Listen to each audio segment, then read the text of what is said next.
Good morning, good morning, good morning, good morning, good morning, mga kadogo. Aalis ako with Kobe, no? Kasi pinangako ko kay Kobe to, almost a week na, hindi ko natutupad. Nag-SM kami sa Popor. Kami dalawa, date muna kami. Hindi ko muna sasama yung apo ko eh. Hindi ko kayang alagaan tong bata at saka aso, patay tayo dyan. Kami magtatakbo to, kaya kami muna ni Kobe, di ba Kobe? Nakakain lang yan, kakawiwi, kakapupo. Kaya ngayon, aalis na. Pero, syempre, may baon si Daddy ng diaper. Okay. Alis muna kami, mga kadogo. Samahan niyo kami. Ali ka. Ikaw doon. Oo, pasaway ka. Ali, doon. Lalakwatsa ka tayo eh. Doon.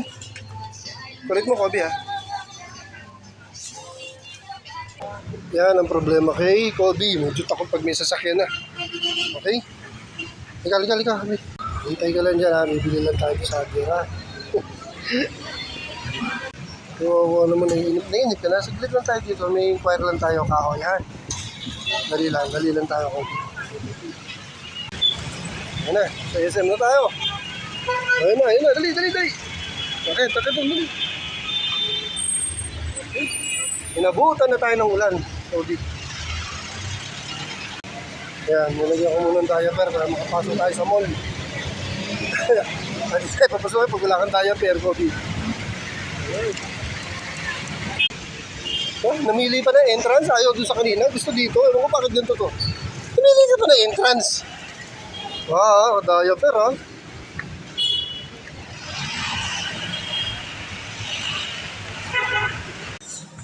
Okay. Kung wala kang diaper, di tayo makakapasok. Bawal dito ka ng diaper. Takot ka sa escalator? First time pa mag-escalator, mamaya mag-ano tayo, elevator. Social ha. Tinakasan natin si Chacha. Tinakasan namin yung apo ko, mga kadogo.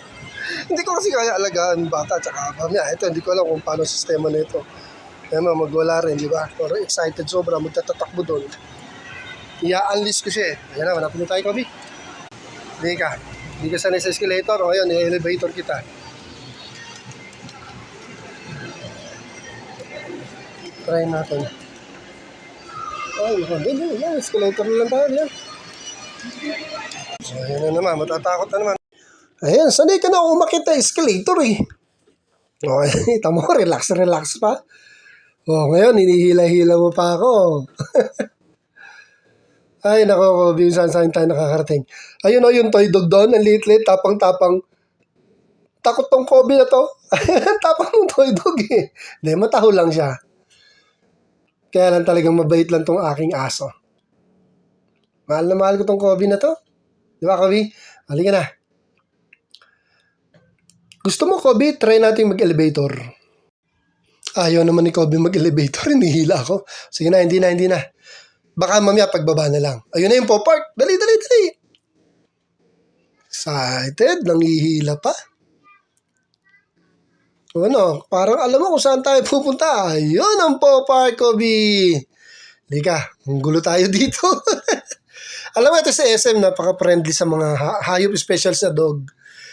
Sila lang halos yata ang mall na open talaga sa mga aso and cats. Pero mostly mga aso talaga dinadala dito eh. Kaya may sarili pang paw park corner, ano. Kaya thank you sa SM management talaga. Kundi dahil sa inyo, wala kaming pasyalan na ganito. Diba? Ano, Kogi, amoy ah. May pupo, oh. Grabe. Huwag mo amoyin. Hindi ka na, maglaro na tayo. Shhh! Huwag mong amoyin. Ay, ang kulit. Ay, ang kulit ni Kobe. Ayun o, doon ka maglaro o. Kobe. Ayun o, doon o. Ang ganda o. Halika na. Iba naman. Ito mga kadogo. Bigla kami uuwi. Dahil punong-puno na ng pupo yung diaper niya. Baka lumabas na sa diaper. Halika, dito tayo sa kabila. Uwi na tayo. Kalbay ka, bisa tatagal tayo. Tumae-tae ka pa doon. Grabe mga kadogo. Panirang momento si Kobe, imbis na nag-i-enjoy pa siya doon. Pero tumagal din kami, nasa almost 40 minutes din kami to 45 minutes. Doon na umihi, doon pa tumae. Kaya lang, nakaka-diaper naman. Ayan. Balik na lang ulit tayo. So dito na lang muna ang adventure natin mga kadogo ha. Kami uwi na. Init eh. See you next time.